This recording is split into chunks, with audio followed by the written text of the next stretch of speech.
месеци, години назад зборуваме за тоа дека сајберкриминалците не бираат начин како да дојдат до нашите податоци и до нашите пари.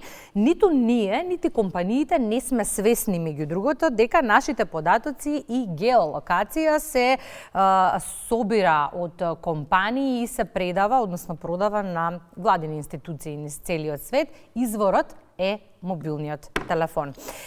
Последно, преку хакирање на компанија која продава геолокацијски податоци, загрозени се милиони луѓе во светот.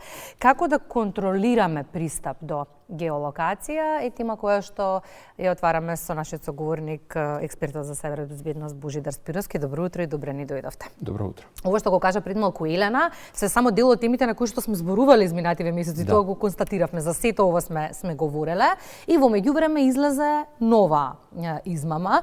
Малкумина посветуваат внимание на мобилните телефони кога работиме секојдневно со нив, на локациите кои што ги даваме како одобрение при користењето на одредена апликација.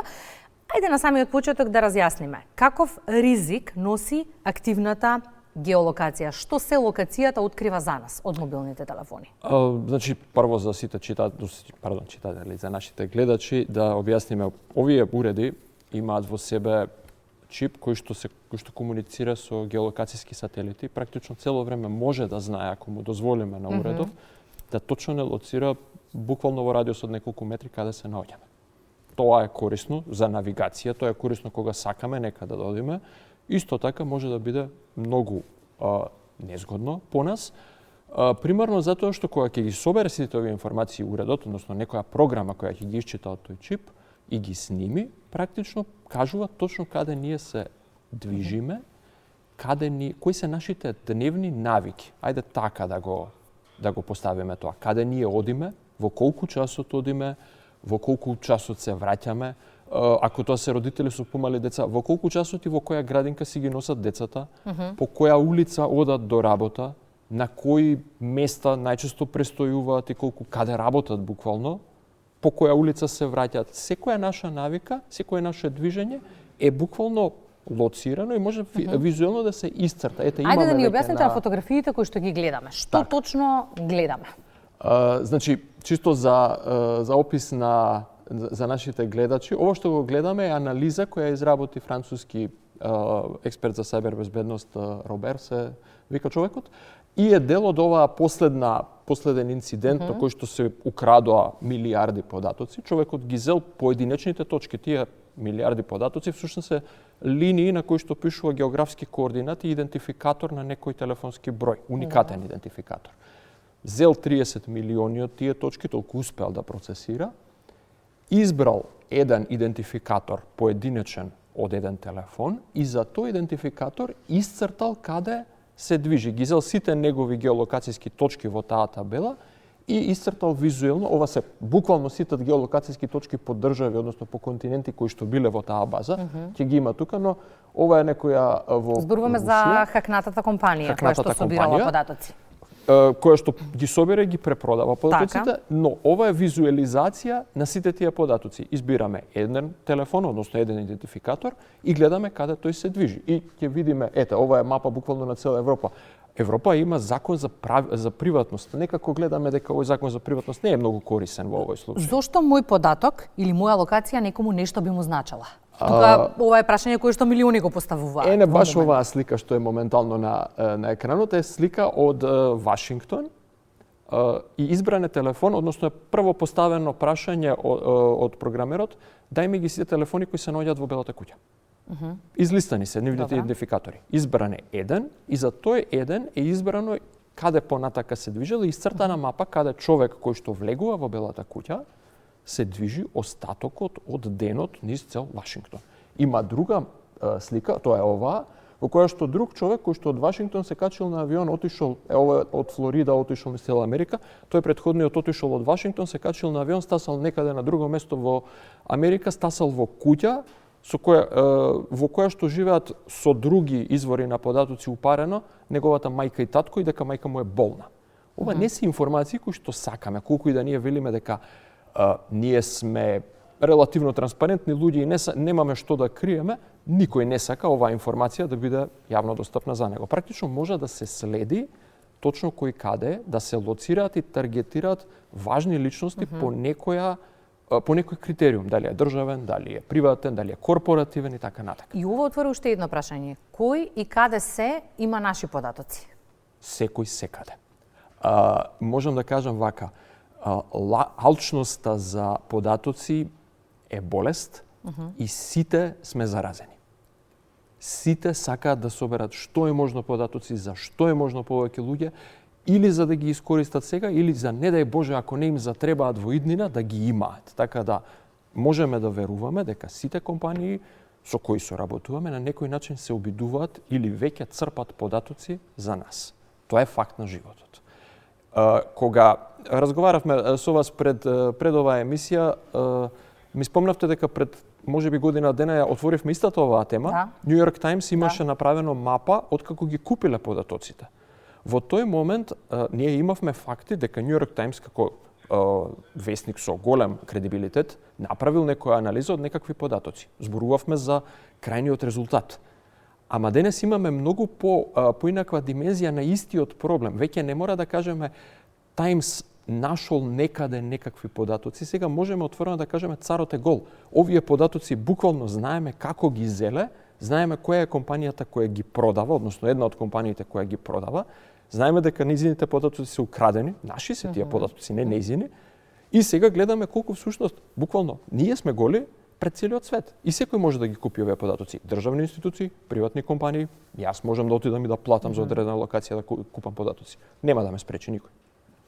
Дали со едноставно исклучување на геолокацијата сме заштитени? Не случајно го прашувам ова, бидејќи секој кој што има мобилен телефон во рака и сака да симне било каква апликација, кога ќе се постави прашањето дали ја сакате геолокацијата, или го избегнува или автоматски притиснува да. Така.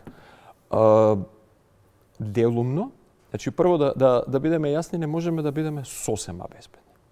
Но можеме да направиме неколку елементи кои што ќе му го отежнат животот на тој што сака да профитира од овие податоци. На крајот на денот не е ова криминал, ова е само профит. Некој ги собира овие податоци за да ги продаде понатак. Како ќе го направиме ова отежнување? Најпрво, тоа топло го препорачувам сите да го направат што е можно порано, да го исклучат нешто што се нарекува Advertiser ID. Буквално постои во вашите телефони, во нешто што Android. најмногу вознемирува, нервира кога го работиме. Не, тоа е само некакво бројче. Секој телефонски уред го има тоа бројче во себе, тоа е уникатно бројче. Добра. Кога апликациите кои во вашиот телефон се обидуваат да симнат реклами за да ви ги покажат, така, го даваат тоа бројче на некој систем заедно со вашата геолокацијска информација. За да речат, овој телефон е во МРТВ, што да му дадам нему како реклама и некоја си друга таму компанија нуди реклама, не знам, можеби за други вести, за CNN. Ќе шпекулирам сега.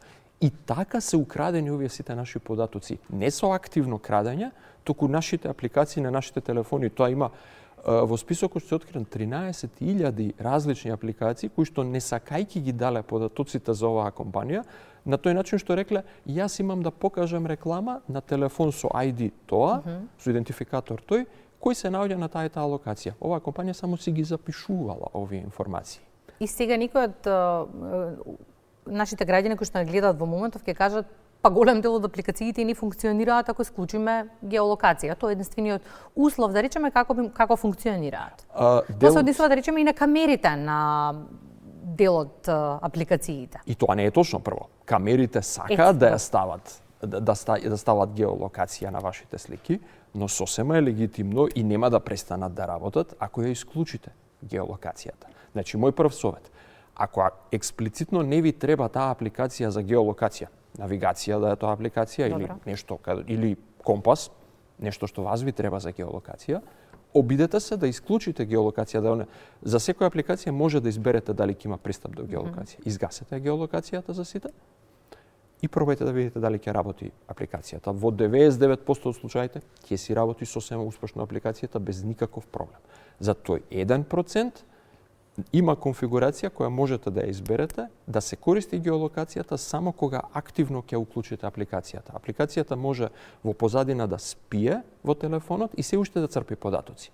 направете да работи така, вашата геолокација да дозволата таква, само кога ви е на екран апликацијата, кога свесно ја користите, само тогаш да каже. Единствениот оправдан аргумент зошто би требало да имаме или каде би требало да имаме вклучена геолокација на мобилните на нашите деца во моментов, така му доаѓа? Технички на нашите телефони е активна геолокација, барем на мојот за да пријавува на Apple за кој ќе ми го украдат да можам да си го најдам.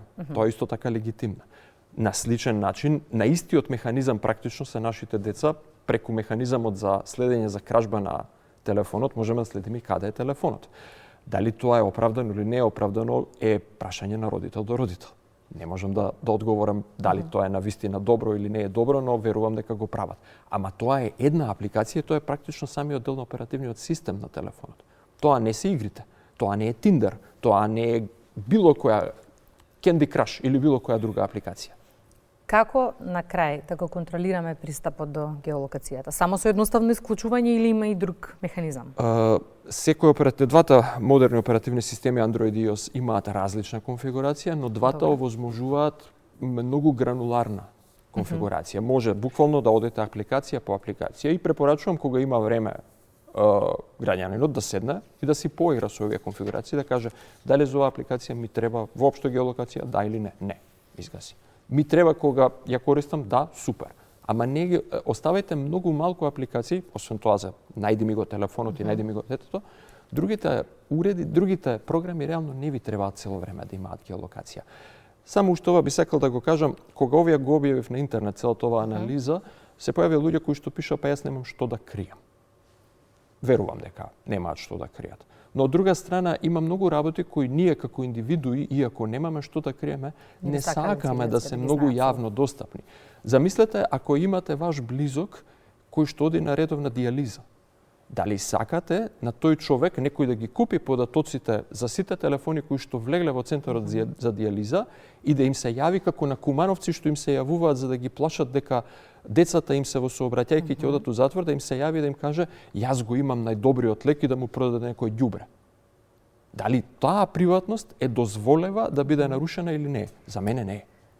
Знаете како, после секое гостување ваше во Македонија наутро, си ставам едно знакче дека може би сега сме опфатиле се и реалноста ме демантира за недела до 2. Тоа.